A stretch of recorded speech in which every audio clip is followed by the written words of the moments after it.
So my pregnancy was marked to be due for on the 24th 26th, okay, 26th of October for delivery, and that 24th 26th came, the baby did not come. So I went to the hospital. The nurse, whenever the nurse see me, madam, you see come. So to cut the story short, my pregnancy transferred from 36 weeks to 37, 38, 39, 40 weeks. My baby still did not come, like the labor still did not come. And physically I was really big. I was already tired because baby scan shows that my baby is 4.0, like my baby is big and was well positioned. Scan was saying that baby is okay, I'm okay and things like that, but I was very heavy. I was so pain, like when I mean pain, I can't even sleep. The discomfort at night, at to eat, everything, the discomfort was just too much. My legs were swollen. I was already turning, I don't know if it is pale, I'm going to call it, or black or dark. My veins, the veins of my body were already turning green. I was really dark, right? So that particular day, I think I had an exam. That was the last day of November. Remember, my due date was September 24th or 26th, yeah. So the last day of November, I had an exam. So in school, my friends, my colleagues, like my classmates, were already just mocking me and calling me Yabeji, Yabeta. Okay, to fast forward, the following day was on a Monday or thereabout. Yes, Monday, I went to antenatal. And when the nurse saw me, I was like, Miss Ibitoye, you see came? And I said yes. And she said, okay, this one, we have to see the doctor because 40 weeks, 41 week, 40, going to 42, man, this is. So I went, the doctor came, doctor examined me, and it was like, this is your first child? I said yes. She was like, go to another scan again. Immediately she said come back here. So I went to the scan and I came back with the report, and the report was showing 41 weeks 6 days. 41 weeks 6 days, man, for somebody to carry a child for 41 weeks 6 days is not small thing. And so when I got there, the man looked at it and the man now wrote a referral letter for me to mother and child for immediate evacuation, like for immediate operation that day for CS. He said, just call your husband to meet you in the hospital right now. I never really knew the urgency like that because nothing is wrong with me. But the man said, because it's my first child and this child is as big as that, as the scan says, and I'm already turning, I was already black. Like he said, for the sake of your health and the health of the baby, you have to go now because it's not showing, it's not moving, like labor wasn't coming, right? And so as the doctor left, he gave me the letter. Thank God for the nurse that was with me. The nurse, after the doctor left, the nurse called me and held my hand and said we should pray a prayer of faith. And she prayed with me and she told me, please give God between now and the 5th of the next month. That was December. Give God to the 5th of December. If you're able to not come, then you can go. And I'm like, this nurse is standing against the wall. The doctor said I should go now, and you're telling me I should wait till 5th.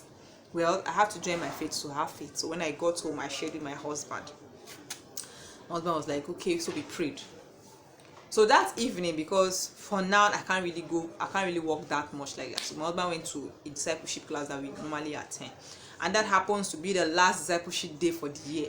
So people have to give testimony and things like that. So my husband went out in faith to thank God for the safe delivery of his wife. When he told me, when he came back, I was amazed, I was shocked, right? So he thanked God for my safe delivery, that how I delivered and things like that. And we came back home. The following day, Tuesday, because I wasn't working, then he went to work. I was still lying down, just tie my wrapper and lie down. I was already tired. So I discovered like around that 8, I managed to stand up. I said, let me go, and I felt pressed. I said, let me go and ease myself. So when I got to the bathroom, then when I got to the bathroom, I wee-weed and I saw mucus. In my head, baby's already coming. So I had to call my husband that, see babe, this is what is happening. My husband rushed me from work down to the house, and then I called my mother-in-law and I went to the hospital.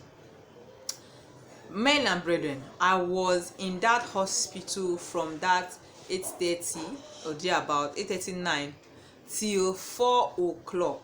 I still haven't started dilating, but labor was holding me strongly, like as if hell was falling on my head.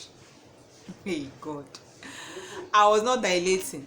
Baby is kicking, is coming up. And so when once it became goes to 4 o'clock, because the hospital closed 4 o'clock. It's a government hospital, they are not doing shift. So the nurse had to volunteer, took me to the other hospital, which is the same hospital, but they do nights. So she took me there. I struggled with that labor till 7 o'clock. Your girl is still in 3 centimeters, and the labor is as painful as like what I can't even describe. And so I was already going, I was weak, like I managed to, my husband bought plantain chips for me to eat because I haven't eaten and I've been walking, I can't even sit down, I've been going left, going right, and it didn't work. And then when my husband could not bear it, and the nurses were there, nobody was saying it. They say, "Madam, you never dilate, they will go and watch the window. Madam, you never dilate, they will go and watch it." I'll be like, what is happening? My husband was like, what is happening? What can we do to help this? Because I was already pleading God for mercy, that if this I'm going to come home, please take me, forgive me all my sins. I need, and then my husband could not bear the pain. He now met it, and I was like, is there anything we can do? And then the nurse now go like, yes, but now money, we can actually give her a hot drip to quicken the was like, so there's something you can actually help this lady. So okay, please go ahead. He said, no, my guy, I don't know if you do anything now, no. If you don't give me money cash for hand. Mama was like, my wife is dying. He said, hey, I know, but give. So he was like, and then my husband quickly got home, took ATM, came back, went to the bank to withdraw money, and he gave them the money. My dear, as soon as they received the money, they put this, whatever it is that they plugged on my body, a hot drip or thereabout. This labor took nothing less than 5 minutes. 5 minutes. My baby that was climbing up, like my baby was coming to the chest. My baby went down immediately, and I gave birth. I gave birth immediately. Right?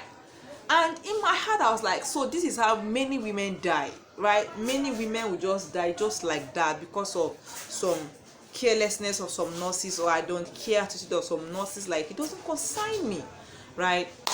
And to cut the long story short, I gave birth. My baby was healthy, 4.0. I was healthy without any complication and things like that. It can only be Jesus, right? Just like, my father-in-law will always say, God passes through people. God passed through that nurse. If I had gone that yesterday, that was like that's Monday. I gave birth on 1st December. So it was last day of. So if I had gone, only God knows what would have happened, and I will be torn. My body will be scarred. Like, hey God, and God did it for me just like that, right? If it is not Jesus Christ, it can never be him.